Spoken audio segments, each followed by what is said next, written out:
Welcome to Samba Samba. Enjoy the video. In this video, I will compare care of Gongon versus care of Verver full comparison. Gather gloves, a soft brush, a moisture meter, and a notebook for side-by-side checks. We will walk through watering rhythms, soil mixes, pruning tips, and seasonal adjustments in simple steps.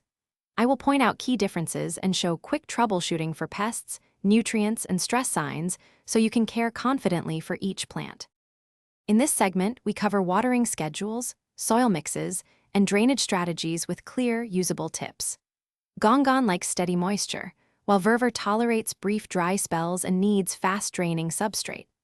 I'll explain how to blend potting medium with perlite or sand, how to check moisture at the root level, and how pot size influences watering frequency so you avoid overwatering and promote healthy root development. Here we compare light needs and pruning routines to keep each species vigorous and attractive. Place Gongon in stable, indirect light, and rotate regularly to prevent leaning.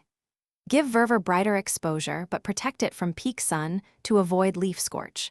I'll demonstrate gentle pruning cuts, timing for shaping, and how to encourage bushier growth while avoiding stress from overpruning or sudden light changes. Thanks for watching. Consider subscribing if we helped you.